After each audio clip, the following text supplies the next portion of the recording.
Good afternoon. It's Monday, the 19th of August, 2024, just after 1 o'clock. Welcome to UK Column News. I'm your host, Mike Robinson. Joining me by video link today, we have Alex Thompson and Ben Rubin. Welcome to the programme, both. Now, we're going to get kicked off with barbed wire because, of course, lots of people being sent to prison.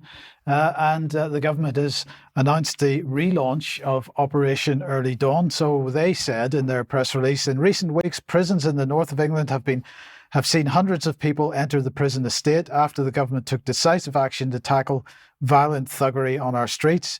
This has exacerbated long-standing capacity issues in our prisons, which have been operating at critical levels for the last several years, often with under 1% capacity. To manage these pressures, HM Prison and Probation Service has reactivated an existing contingency mechanism, Operation Early Dawn, providing extra oversight for prisoner transfers between police, courts and custody.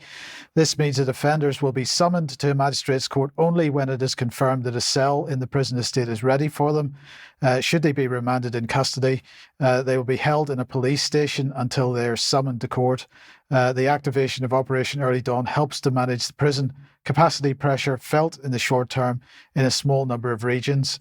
This action has been taken to ensure that we always have enough prison spaces to lock up those who choose to break the law. So that's what the UK government had to say.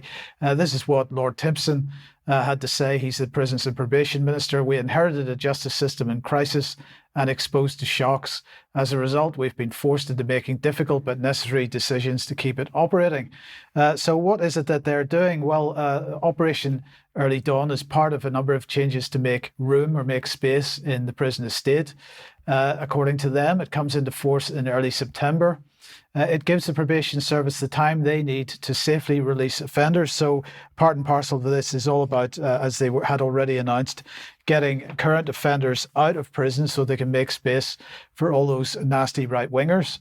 And an operational assessment being made each morning and throughout the day in order to make sure who they can move out of police cells into prison cells and vice versa.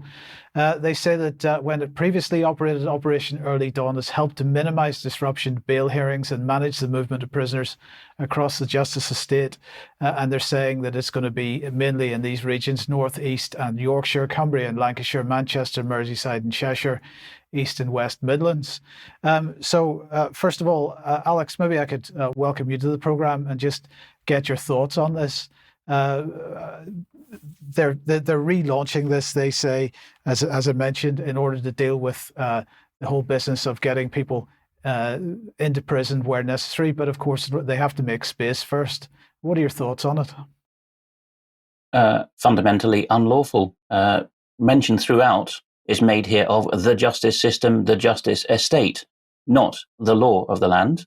And it's signally important that Lord Timpson, quite right that you put the Lord in inverted commas, given the state of the upper chamber these days, that he's talked about magistrates' courts, because these are the unlawful courts with no juries nor indeed professional judges. So you don't get either the benefit of judgment by peers or people learned in the law. These are the presumptions that he's operating under, that people go to magistrates' court. There's also a presumption there, Mike, that people will be found guilty and sent down by the beak, as it used to be called, in the magistrates' courts. Even within the law system of England and Wales, it's notorious that the magistrates will convict with no questions asked. This is redolent of some of the district attorneys in the States, or indeed some of the Far Eastern systems, not just communist China, actually. Japan equally, where the presumption is you've got a 99% conviction rate, and the authorities wouldn't send people off for trial if they didn't know they were guilty. So there's no discount rate being applied there for people being found innocent, much less by a jury of their peers. Now, that list of regions of England that you read out is the northern half of where the population gravity is in England. There's an equal dense population area south of the West Midlands, London and the southeast in particular, but these aren't being mentioned, despite the prevalence of all kinds of criminality and all the favourite buzzwords like Islamism there. No, it's because the north of England had more people, such as the woman in her 50s in Cheshire who's been given a 1.5-year prison sentence, who simply reacted in disgust on social media and even asked just the question, how is this allowed to happen? And that was taken as a criminal or terrorist offence. So that's why the north of England is being targeted. Right. Well, we'll talk a little bit more about that in a moment. But before we move on, let's just remind ourselves what the Tories were doing. Now, of course, we've mentioned many times now that Keir Starmer was standing for change, and so far he's changed nothing. He's simply accelerated the pace of the change that was already taking place.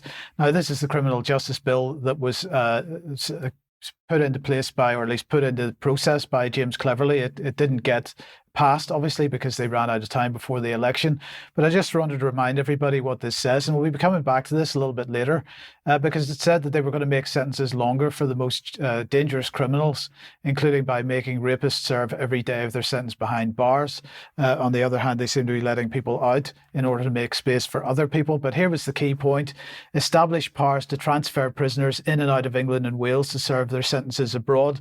And I would not be surprised if we see this narrative coming straight back, because criminal justice is something that the Labour Party is intending to bring back through legislation in the not too distant future. We'll see what that does.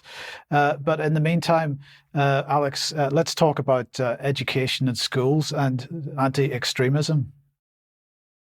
Yes, we've got the new Education Secretary giving a Sunday interview to the Telegraph here about the war on putrid fake news, as she calls it.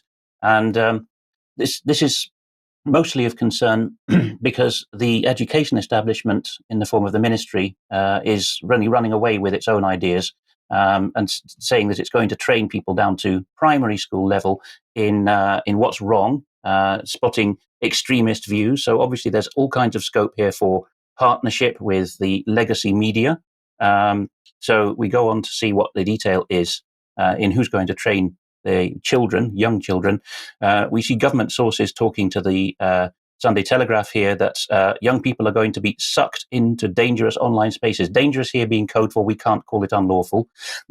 So Bridget Phillipson, the Education Secretary of this new administration, is now ordering a turbocharged review of the primary and secondary school curriculum. She's talking about embedding critical thinking skills. If you believe that this government and civil service can teach superior critical thinking than dissident channels or dissident platforms, that's quite laughable. And it's going to be across multiple subjects. So just as you used to get propaganda in mathematics about the community cohesion agenda and such things, you get the same now with the teaching of critical media literacy. Countries like Finland have already gone this way. So for a bit of sop to the Sunday Telegraph, which is allegedly a conservative paper and not in sympathy with this new administration, we see that far left conspiracy theories and religion-based propaganda will be included. I suspect the primary motive there is against the Islamic base. I think, there's straight down the line British Muslims who are very concerned about or disgusted about what's happening in Israel, with the complete separation in the Labour Party between the Corbynistas and the Starmerites.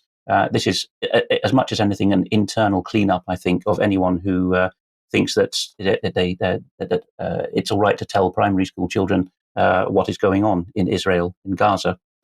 So this looking out for bias and hyperbole is a main concern here.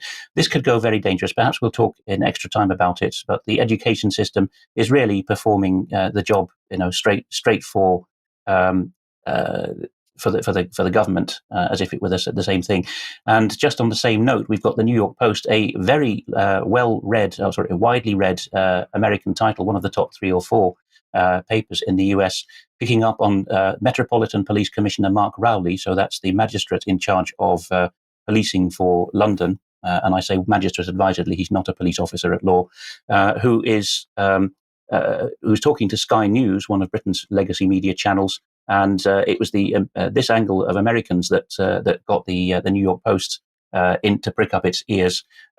We see that a Sky News reporter asked Sir Mark Rowley, what about people whipping up hatred from abroad? And the reporter did not mention the USA, but Rowley said the likes of Elon Musk, and for this and other reasons, people homed in on America.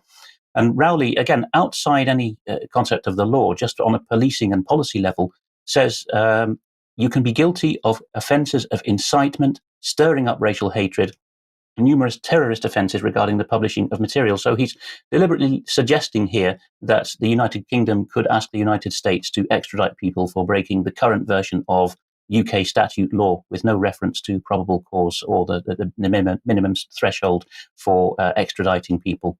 Again, police running away with policy on their own. Okay, thank you, Alex. Now let's just have a look at what the Home Office was pushing out this morning, if we can get that on screen. And here it is. Prison sentences for rioting up to 10 years, violent disorder up to 5 years, criminal damage up to 10 years, more than 1,000 people now arrested. But this was the other one, inciting racial hatred, which relates to what Alex has just been talking about.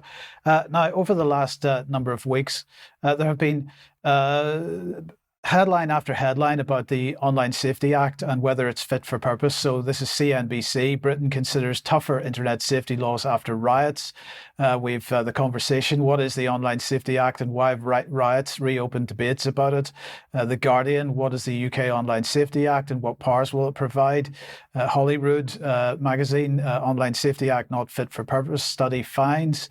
Byline Times, why the Online Safety Act won't stop type of misinformation that sparked riots. The Financial Times, false information cases in wake of riots test UK online safety law. And Sadiq Khan getting involved here as well, with The Guardian reporting that the Online Safety Act not fit for purpose after far-right riots, says Sadiq Khan. This has been in the media over the last 2 or 3 weeks. And around the same time then, Ofcom published an open letter to online service providers. And I just thought it would be worthwhile having a look at this in some detail. They said in their open letter, in the context of recent acts of violence in the UK, Ofcom has been engaging with various online services to discuss their actions to prevent their platforms being used to stir up hatred, provoke violence and commit other offences under UK law. Under Ofcom's regulations that predate the Online Safety Act, UK-based video sharing platforms must protect their users from videos likely to incite violence or hatred. We therefore expect video sharing platforms to ensure their systems and processes are effective in anticipating and responding to the potential spread of harmful video materials stemming from recent events. Again, harmful, the use of the word harm is not defined terribly well here. Additionally, as you'll be aware, the Online Safety Act sets out new responsibilities for online services around how they assess and mitigate the risks of illegal activity, which can include content involving hatred, disorder, provoking violence, or certain instances of disinformation. When we publish our final codes of practice and guidance later this year, regulated services will have 3 months to assess the risk of illegal content on their platforms and will then be required to take appropriate steps to stop it appearing and act quickly to remove it when they become aware of it. Some of the most widely used online sites and apps will in due course need to go even further by consistently applying their terms of service, which often include banning things like hate speech, inciting violence and harmful disinformation. But as we know from YouTube, these things are not well defined. And when YouTube, as they currently have with our second go at having a YouTube channel, which is currently offline at the moment because, or at least we're not allowed to live stream on it or upload content to it because of so-called medical misinformation, the online platforms' definitions of what these things mean and the government's definitions of what they mean may be different, or maybe they're the same to a certain degree. But certainly the way that the platforms are enforcing this tends to go well beyond what the general public may view as what's reasonable. So we put that back on again. There's one final bit here. A couple of final bits. We expect continued engagement with companies over this period to understand the specific issues they face, and we welcome the proactive approaches that have been deployed by some services in relation to these acts of violence across the UK. In a few months, new safety duties under the Online Safety Act will be in place, but you can act now. There's no need to wait to make your sites and apps safer for users. So what safer for users means, again, is open to interpretation and lots of scope for overreaction, shall we say, if we're being generous, or perhaps the intention, as we would argue or have been arguing for a long time, in fact, is to shut down any dissident voice. The idea of legal but harmful failed at the first hurdle when they were pushing this legislation through. But of course, if you just redefine things as being illegal or almost illegal, then we get to the same place. Now, I just wanted to finish this censorship section by looking at this article from UK Defence Journal, because they're talking about the cost of 77th Brigade having nearly doubled. This was published a couple of days ago. So let's just have a look. This is my graphic, which shows their statistics. So in 2016, the cost of 77th Brigade was £7.5 million. In 2024, it's £14.5 million.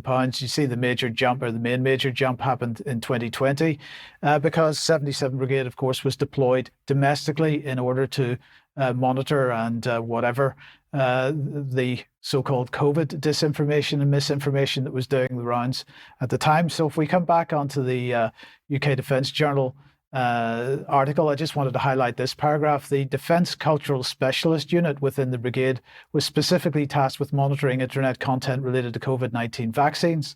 A government spokesman later clarified that these efforts were focused on public safety and did not target individuals or infringe on free debate. Yeah, right. Okay. So this, let's just look at this organization here. So it's made up of, so this is Defence Cultural Specialist Unit. It's made up of reservists and civilian analysts. It was originally deployed to Afghanistan and Iraq. So this was 77 Brigade operating abroad. It was later deployed within the UK, as we've just mentioned. And of course, this is the integrated operating concept in action, because if we take the quote from the doctrine, it says the old distinction between foreign and domestic defence is increasingly irrelevant. And I just thought it was a little ironic that the Ministry of Defence was pushing this out today. The Kremlin doesn't want Russians to see this. Limiting WhatsApp and YouTube, these restrictions increase state control of communications and media. And they're saying that Russian authorities are deliberately slowing traffic on WhatsApp and YouTube. YouTube could be blocked altogether in autumn of 2024. The Kremlin is targeting opponents of Russia's illegal invasion of Ukraine. Russian state control of information is increasing. And Alex, very, very briefly, I just thought the hypocrisy of that was just off the charts. State control of information, such as hijacking Defence Intelligence, which used to be a decent body in my time, and making it put out one-line little thoughts for the day on why Russia is bad. Yes, quite. Yes. So, okay, well, let's move on to misogyny and the latest from our illustrious Home Secretary. Of course, Russia is the bad terrorist country in this regard, we're told.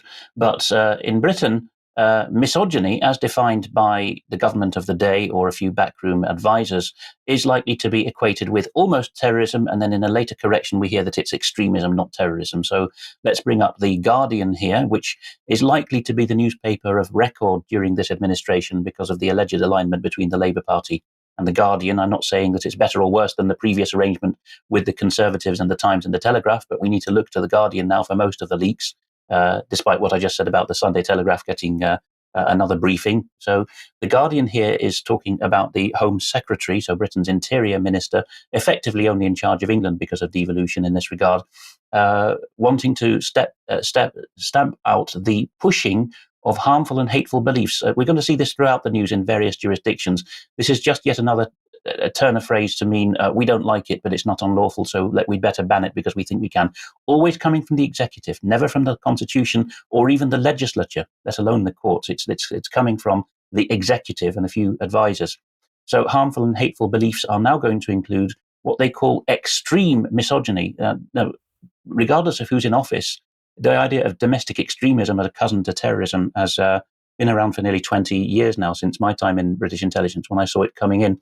And if you look at the byline, not the Home Secretary's or Home Office Minister's advisor's own words, but you can see that in the write-up above the image, the Guardian talks about gaps in the system, not shortcomings in the law or what is lawful or constitutional, but gaps in the system to catch people.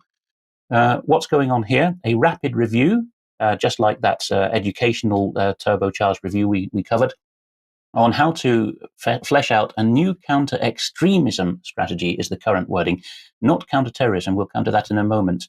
It will assess the ideological spectrum, the idea, again, of lip service, that on the left and on the right there are extremists, and in the middle is where is the place to be, and lip service paid to Islamism and far-right extremism. But here it comes that Yvette Cooper is also going on to talk about not liking women much as being extremism if it's taken far enough. In the first version of the piece, published at the weekend, the headline was "Extreme Misogyny to be treated as terrorism under UK government plans." And the Guardian corrects itself by saying, in fact, such misogyny, not defined, would be treated as extremism, not terrorism. Even the government knows it can't get away with saying that women belong in the home is terrorism at this point, under a planned review of counter-extremism strategy, and they've done some updates. Now, Tim Rusty, or Rusty's views, is not to everyone's taste, but I will bring up a bit of his blog. The link will be in the show notes as well. He takes a particularly hard line on these things, but I think that this is a bit of analysis worth concentrating on. Rusty says that this terrorism analysis, with terrorism in inverted commas because it's pseudo-terrorism, will scrutinize a particular ideological trend that Cooper believes is gaining traction: nationwide misogyny or woman-hating, which is now a personal pursuit mission with the Home Secretary, since one constituent of hers in Pontefract in Yorkshire referred to her as something I can't possibly read out, but it falls far short of unlawfulness. Ergo, says Rusty, never mind terrorism, if you read between the lines, it becomes clear that the Home Secretary is on a personal vendetta-related mission to outlaw and criminalise, all from the executive, not from the courts or the Parliament, any and all instances of self-defined misogyny. And so, Rowley is quoted again at the Metropolitan Police because he's already talked about this at London level with a misogyny squad. And Rusty points out that there's no equivalent for criminalising misandry, which is a far, I would say, bigger problem in a society like ours now, having a go at men for being men. So we talk about Rusty talks about the two-tier system. I won't read the rest out, but you see that Yvette Cooper has form, talking about advocating Brexit, being extremist. And you'll recall that if you're a long-term viewer, that we played a clip of Yvette Cooper when she was in opposition, having a go at YouTube for daring to give a platform to people like Red Ice Radio. She took that very personally. I turn YouTube on and it suggests Red Ice to me. I am so shocked. Why are you allowing this? Now, I've just put this actually on the section of our front page called Stories We're Watching. If you scroll down the home page of ukcolumn.org, you'll find that. It's directly relevant. John Waters here, I won't go through it now, it's too detailed, but he brings to mind, he recalls in this article, Stephen Baskerville, an academic who specialised in North American cases. John Waters, of course, is in Ireland, and the two of them have taken the lead when it was very unpopular back in the 2000s in saying, if you are too afraid to say there's man-hatred in the court system and in the culture, then that's the first step already conceded to what we now have, where anything you say against a female politician, which is less than glowing, will be pursued by police. And people in various ministries as if it were terrorism. And if they're challenged a bit, they say, well, no, it's not terrorism, it's extremism. Peter Sweden, a well-known case, well-known tweeter, Emanuelson is his real name. He's been right on a lot, I have to say. Again, he's regarded as, sort of soft-core hard right or something like that, one step short of naughty boy. But he's got a good take on this, which is that this will be misused to jail anyone that opposes feminism, one of the core planks of state ideology at the moment and cultural mainstream ideology. He says Britain is going full Soviet. But it's not just misogyny, it's protesting and calling upon people to protest. So there was a British account run by Wayne O'Rourke on X, as we now are supposed to call Twitter, Wayne GB88. And he's just been sentenced to 3 years in prison for memes, as covered by Ian Miles Chong, an expatriate British poster on X. In Chong's well-worded summary, the judge decided that his humorous, snarky posts had stirred up racial hatred. Again, it's incitement, not defined, not the actual breaking of the law. The one post that got him was urging people to protest, as with these 50-year-old women in Cheshire that have been sent down for a year and a half for the same thing. Chong says, apparently, in O'Rourke's case, telling people to protest is illegal in the UK. Here's the key bit. If a judge decides it, not the law, not even Home Office sentencing guidelines, it's a judge now deciding these things. We're back to the years leading up to 1688, really, where judges decide what the law is from the bench. O'Rourke's treatment is very inhumane, says Chong. Now, we provide sources at UK Column, so do go and have a look at the account in question. The link I've included is the one that includes the replies by O'Rourke to other people's tweets to give a very comprehensive view to anyone who wants to look at what he was tweeting in the months and days leading up to his imprisonment. And you see if you can find anything there that is remotely unlawful or unpeaceful. It's just a typical, you get more of them in Scotland and Northern Ireland, of course, the sort of Glasgow Rangers type account where anything which is, which is woke gets lambasted. England has a lot of these accounts too. Perhaps we'll go a bit further north of the border. But this is an indication that a whole new tranche of social media is going to be outlawed across the United Kingdom. Yes, and we come back to this term legal but harmful, Alex, because that is basically what they're trying to bring back here through the back door without actually including it in the legislation.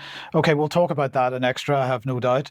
But Ben, let me welcome you to the programme. And we're sticking on the issue of extremism, I suppose, but Amnesty International. Yes, we're all extremists now, I think. Good afternoon, everybody. My connection is not the best today for some reason, so hopefully this comes across to you properly. Last week, we were talking about the anti-fascist protest in Walthamstow, and with specific reference to this gentleman that we can see on screen in front of us there. That is Ricky Jones. He is a now former Labour councillor from Dartford who was arrested last week for inciting or encouraging murder, should I say. That was the charge that he's been picked up on. But we also noticed during the show this woman here on in the centre with an Amnesty International high-vis vest on. And I didn't know who that was at the time. I just pointed out that Amnesty International has actually been set up to protect police dissidents. So the optics here are absolutely appalling for an organisation like Amnesty. But actually, after the show, I found out that it is in fact a senior member of the Amnesty UK team. It's this woman, Ulrika Schmidt, who is the country coordinator for Amnesty UK. This image here is her talking another Stand Up to Racism event. We talked a lot about Stand Up to Racism. They organised the march last week. She's obviously been working with them for quite some time.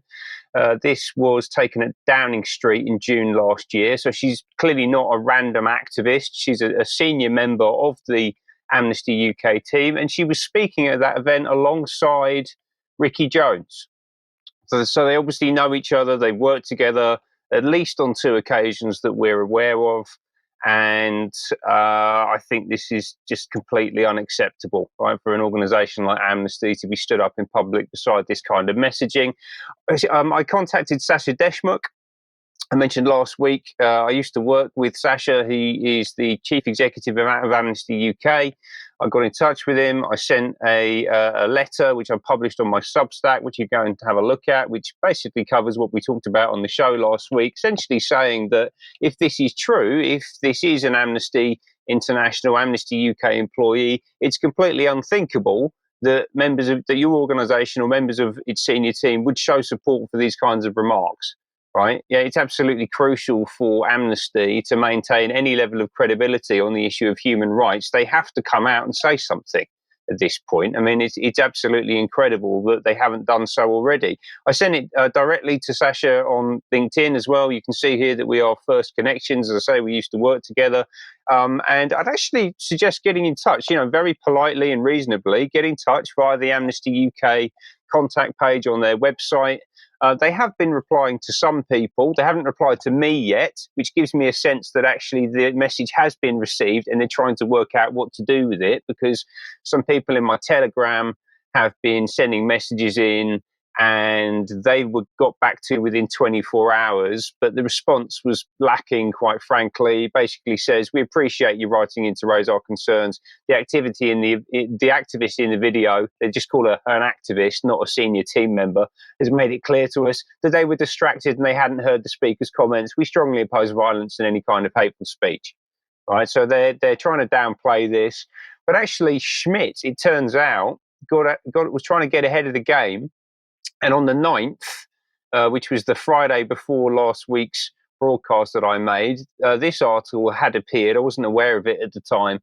And Schmidt has basically come out and said that she has reported a break-in attempt at her home after far-right threats.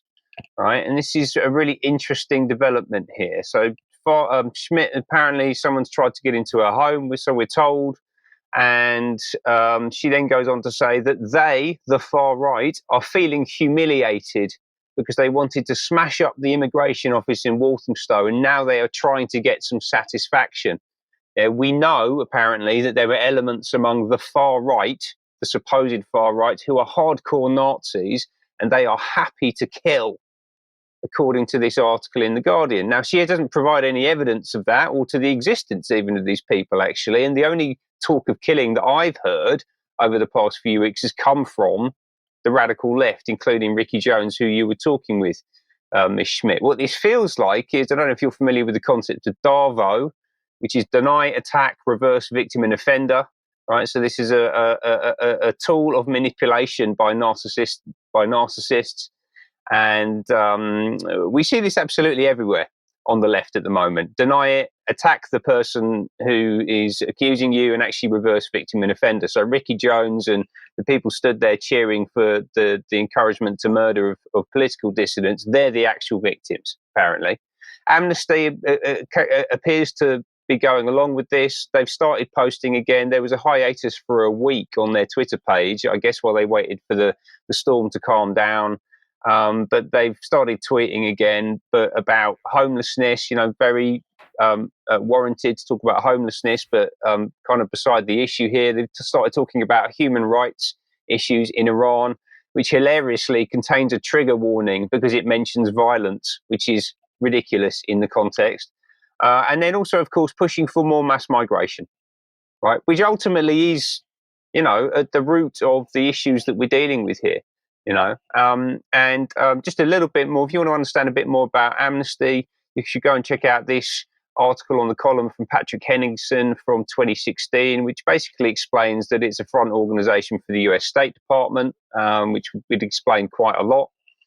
And what else have we seen in the aftermath of these events? I think this was one of the most striking articles that I saw, actually, from The Guardian, basically taking the gloves off, I would say. There's absolutely no quarter being surrendered here from The Guardian.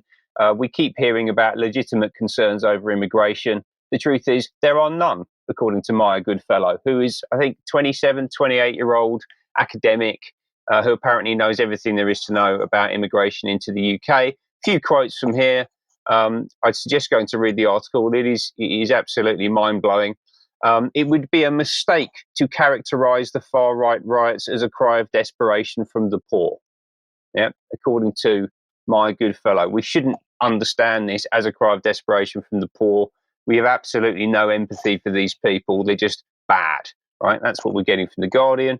And then this final statement, the reasons behind the recent violence are many and complex. It cannot be neatly chalked up to the immigration debate alone. That's certainly true. But the anti-immigrant sloganeering needs to stop.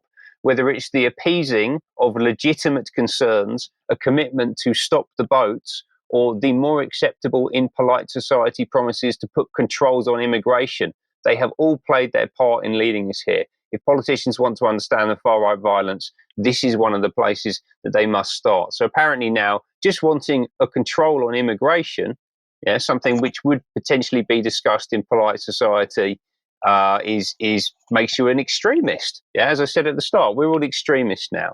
But apparently there are no legitimate concerns. Well, how about this for a legitimate concern? The Rochdale grooming gangs, this headline here, just really mind-blowing. The girl kept in a cage and made to act like a dog, a 15-year-old raped and killed with heroin injection from an abuser, and an aborted fetus kept in a freezer by police, which is indicative of what's been happening across many northern towns for decades in full sight of local police and politicians and left-wing political activists. And what Maya and The Guardian and everyone seems to be ignoring in all of this is that the trigger for the riots that happened last week happened when Elsie Dot Stankham, Alice De Silva Aguiar and B.B. King were killed in the Southport attack just 50 miles down the road from Rochdale. Indeed. Okay. Well, that's quite a somber note you leave it on there, Ben. We will undoubtedly have plenty to talk about on that and extra as well. Okay, if you like what the UK Column does and you would like to support us, the place to go is support.ukcolumn.org.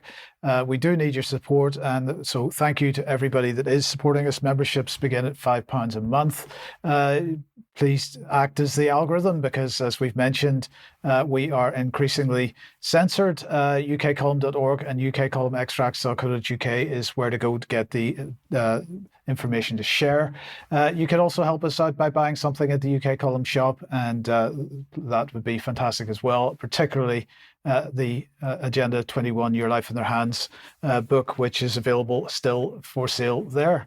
Now, Alex, very, very briefly, interview tomorrow with, well, you'll have to explain it to us. Kalistrat Marvin Atudore, not exactly a name that trips off the tongue, a softly spoken political scientist from Romania whom I interviewed when I was in Moldova late last year. And he's talking in the first half about his understanding of US hegemony in the world since the Second World War.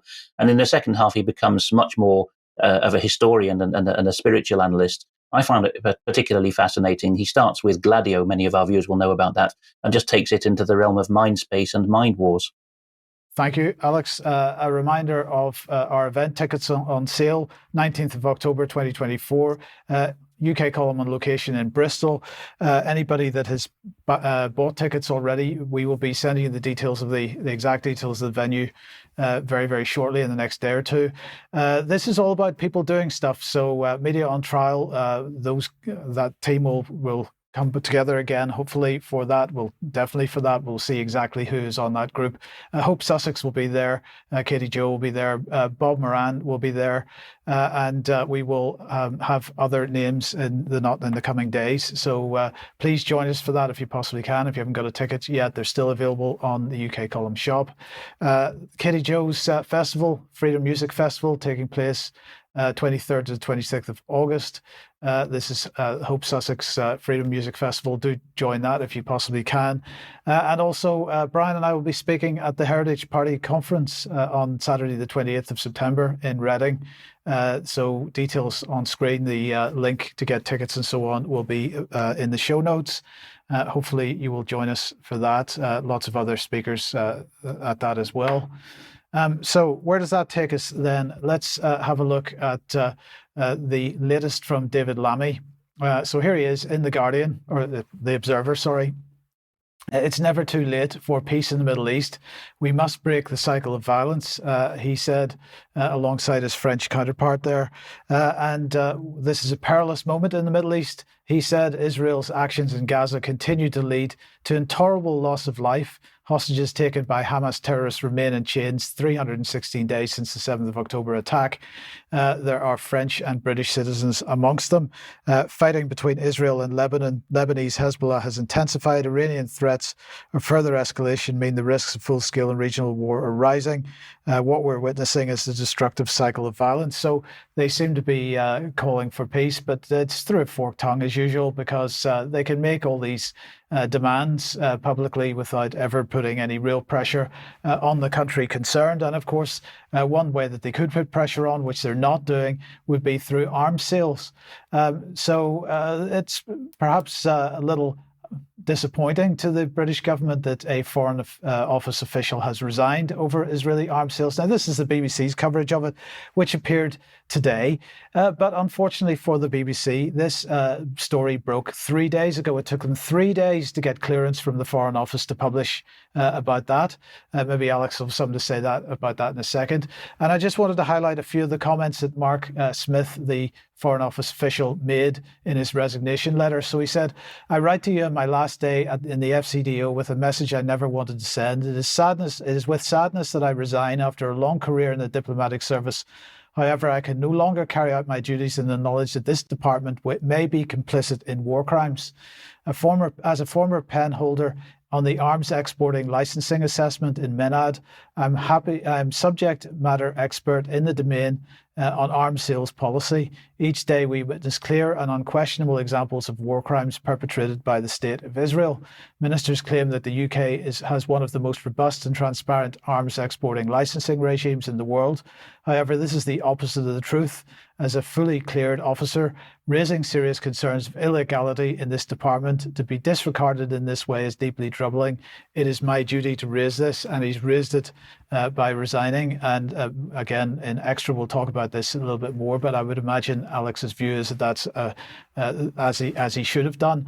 But the other thing I wanted to mention here was from Welt, and this is the German defense officer, and Colonel Michael Gase, sorry, if we really have to demonstrate a credible deterrent on NATO's eastern border, he said in this, or he's quoted in this article as saying, then you can't just play it out in 2 weeks like a maneuver. Then life in Central Europe will change dramatically. That means, for example, transferring 800,000 soldiers, including equipment, through Europe to the east in 2 months, organising transport of the wounded and prisoners of war. Now, of course, this business of transferring soldiers is the so-called military mobility, part of European Defence Union, but he's also talking about transporting wounded and prisoners of war. He's talking about a large number of refugees from the Baltic states or Poland on a scale that dwarfs anything we've ever seen before. And he's saying we will then be living in an everyday state of threat. Then it will be a question of supplying the population air protection, medical care in a medical system that also has to look after severely wounded soldiers.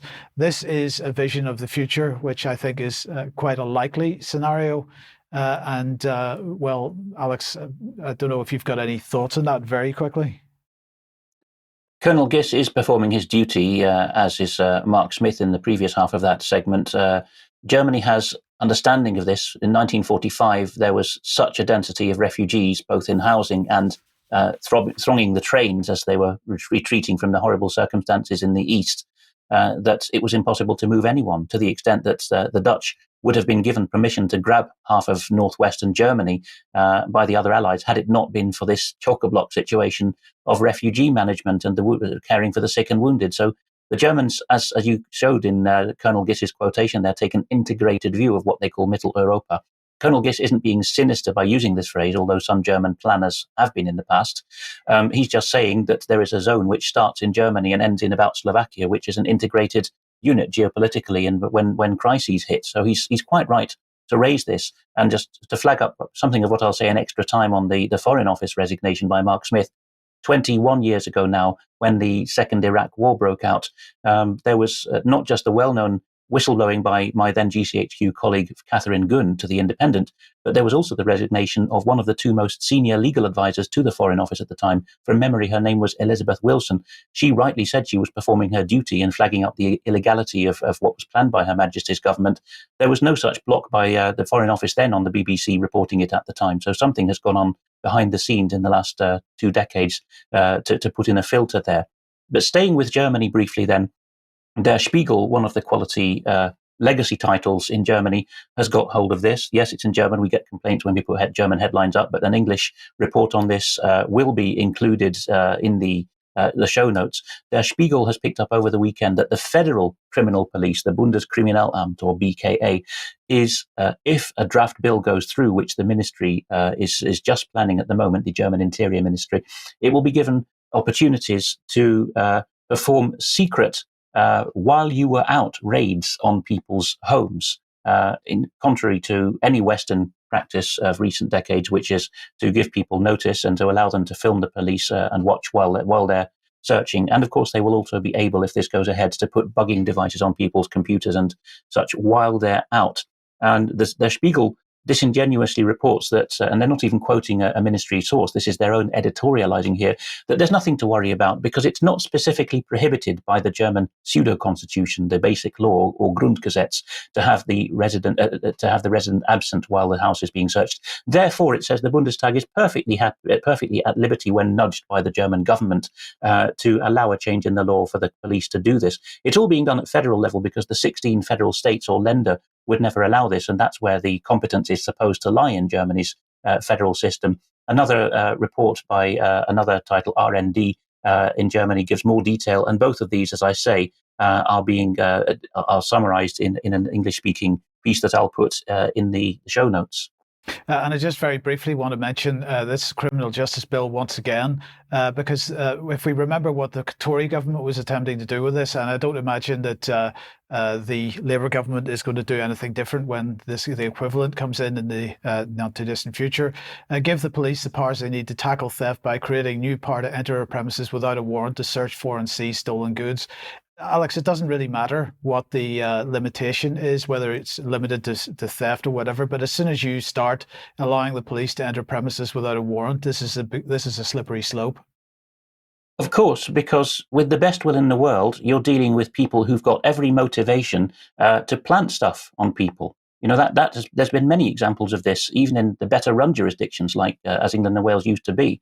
And even the tin pot regime on the European continent understood in the past that you don't just let police break into people's houses when they're not there, because the overwhelming temptation is going to be to plant stuff, whether it be drugs or extremist material. Right. And then where does that take us to the EU Commission?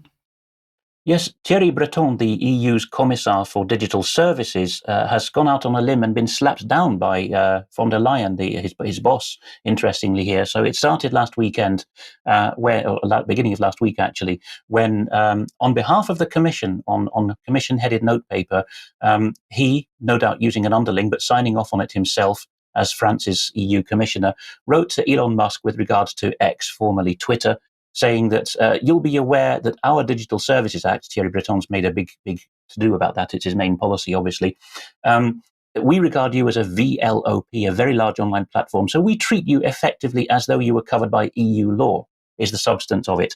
He says, on the one hand, there's freedom of speech, and on the other hand, we have to balance it with all the other stuff. And there's an implication here that you have to tip off the EU secretly if people in the EU tweet things that we don't like. And so I expect that you will behave as if you were an EU-based platform, because people in the EU can read the stuff, and using campaigning language here rather than legal language, this stuff is being amplified in our jurisdiction. And I note in passing that the EU is a single jurisdiction as far as Thierry Breton is concerned, not 27 jurisdictions, etc., illegal content. So I urge you to promptly ensure the effectiveness of your systems to report measures taken. Well, the first thing Elon Musk did was to make this letter public. And he compared Mr. Breton, who is, of course, a Frenchman, with John Cleese's character of the Norman castle ramparts guy in Monty Python, who leans over the battlements and starts flighting, medieval taunting of the English. And he topped that by quoting a film line, which again I won't quote on lunchtime family news, which invited Mr. Breton to take a step back and literally copulate with his own face, using a different and shorter word for copulate. But it didn't end there. The US Congress decided to take up the cudgel here and wrote back to Monsieur Breton saying, or at least the Committee on the Judiciary did, that you must take no action to interfere in the American democratic process.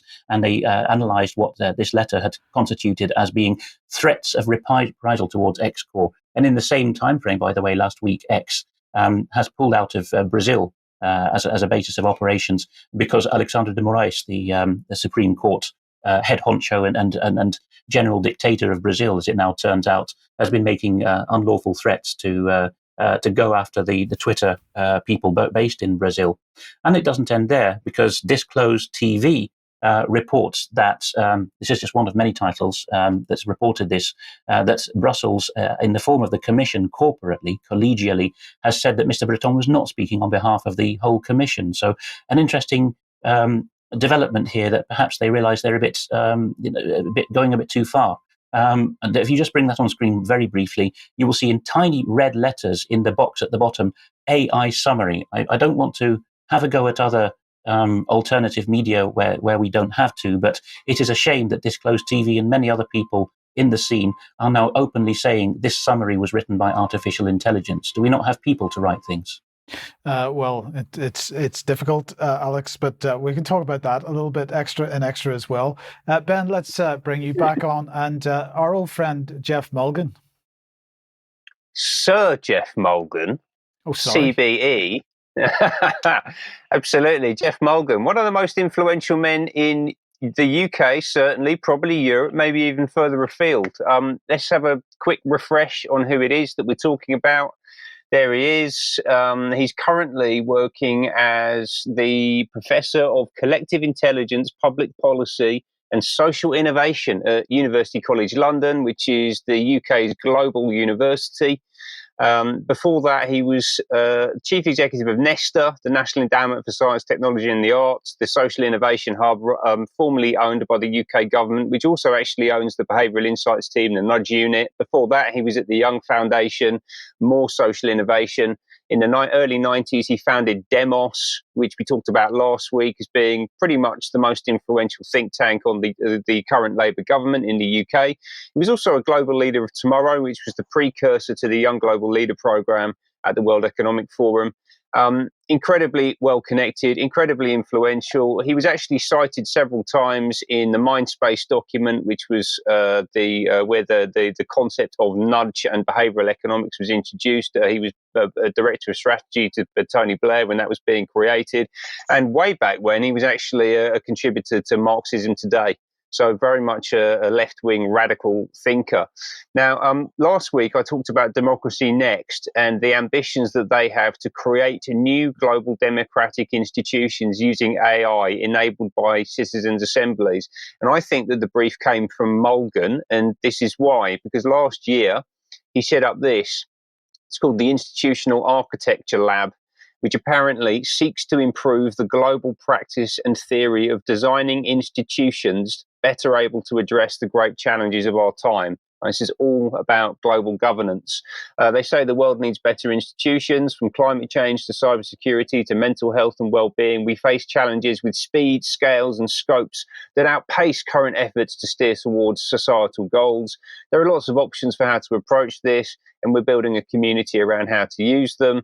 They do collaborations, work with people on projects, and I'll come on to a couple of examples of people in a moment. Field building, so he's actually positioning this as a completely new academic discipline, which is remarkably arrogant and actually unsurprisingly so from this gentleman. If you listen to him speak, he really does think that he is the bee's knees. And I actually think that if I'm going to mix my analogies up, that the emperor is wearing no clothes. When you actually dig into it, I don't think that he has any actually workable ideas for how to build a civilization, to build a society. And yet he's been asked to set up this institution with the support of the Rockefeller Foundation, who also support Democracy Next.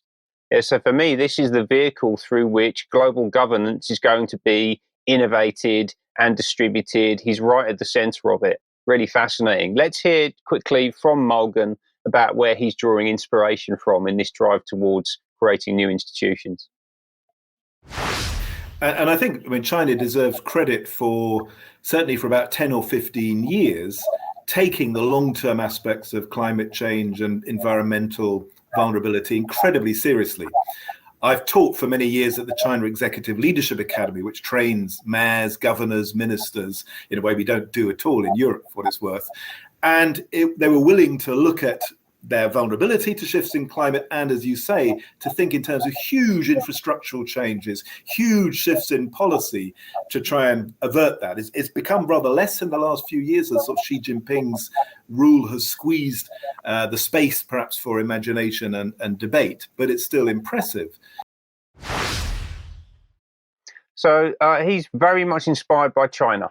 And as we know, China is a dictatorship, it's a totalitarian system, and that kind of top-down control is what gets Mulgan excited, it's what gets the Rockefeller Foundation excited, and it's why they've established this new institution. And it's all about, I think, rolling out the strategy that the Rockefeller Foundation put out back in 2010, this one, Scenarios for the Future of Technology and International Development, within which they discuss 4 different potential future scenarios for global governance, including one called Lockstep, which is, I believe, the one that they've actually decided to progress with, which talks about a world of tighter top-down control from these new global institutions, more authoritarian leadership, High Keir Starmer, with limited innovation and growing citizen pushback. I think it's probably a very good way of describing the world that sits around us. How is this actually being implemented? It's not just a strategy document that sits somewhere in someone's bottom drawer. It actually does hit reality. It hits the institutions. Mulgan has been working for the past couple of years with the EU on what they call a whole of government approach, right? So this is very much, again, like centralized control of all institutions. It's about delivering the UN's 2030 Agenda for Sustainable Development. This is all about the SDGs. And you should go and look into that in more detail with this document, Whole of Government Action and Innovation, which was issued last year by Mulgan, which really sets the blueprint for what he's calling whole of government innovation. But within that, the missions that we keep hearing about from Labour and from many other areas of society, including the big consulting firms, they're all talking about missions. It's a national mission. This is where it's coming from. And interestingly, there's a little, in that document, there's a little a diagram that has been produced to talk about the interplay between top-down and bottom-up governance. And actually, when you dig into it, the bureaucratic, centrally controlled institution that you can see at the top there, in the blue circle in the center, the kind of hierarchical system at the top, is completely incompatible with the biological, organic, chaotic entity that is human civilization. These things will not work together, and their attempts to implement it are not going to go well for them or us, frankly. Thank you, Ben. Thank you. Now, very briefly, I just wanted to mention this organization, Biometrics and Forensic Ethics Group. Now, we'll do this in a little bit more detail in the not too distant future, but I wanted to mention it today because they've just recruited a new bunch of members. And one of them is Malcolm Oswald, who designs and runs citizens' juries. This is exactly what Ben has just been talking about. And he runs an organization called Citizens' Juries Community Interest Company. And if we just look at what they say about citizens' juries, we'll talk about this in extra. In a citizens' jury, a cross-section of citizens, e.g. in terms of age, gender, ethnicity, education, are recruited and paid to tackle a public policy question like, should we have a sugar tax? You can, anyway, it goes on there a little bit. And then it says the jury meets for several days and is provided with reliable, impartial information from expert witnesses. And of course, that is the crux of the problem, because if you're only providing your expert witnesses, then of course they can only make a decision based on what your expert witnesses say. And if you're restricting the scope of the discussion, then you cannot possibly have a reasonable outcome from any of these citizens' assemblies or citizens' juries, or whatever you want to call them. This is sortition. It is not a good way of doing things. It's something we've been talking about for many years, and Ben's been focusing on in the last year anyway. So we'll talk about a little bit more about that in extra. Alex, let's come back to you finally then, and an update on a story that Charles covered.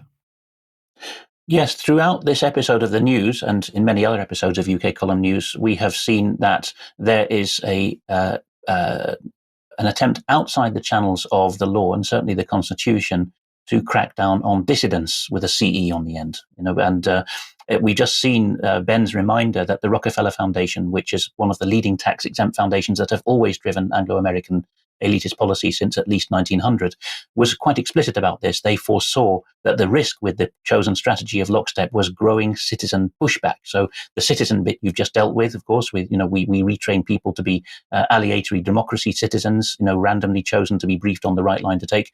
But the pushback side, well, we call that harmful, and as we saw in many segments in this news, we call it likely to cause people to have bad thoughts and feelings. So as part of this push, England and Wales brought in the ability of councils, and we saw that it was actually signed off by officials, not elected councillors, to slap orders around abortion clinics that you couldn't have any kinds of protest there, even what was risibly called the protest of praying. And between the council policy officials and the local police forces, it was decided at mid-ranking level that silent prayer was going to be included in this. And as usual, you need somebody to be the victim in the full knowledge that they're going to be unlawfully arrested and prosecuted to challenge this in the adversarial legal system that we still just about have. Otherwise, there is not going to be any moment like this, which is where the Daily Telegraph reports that Isabel Vaughan Spruce, the Roman Catholic campaigner in the Birmingham case, has been given a £13,000 compensation for this silent prayer, which has been found to be not unlawful at all, of course.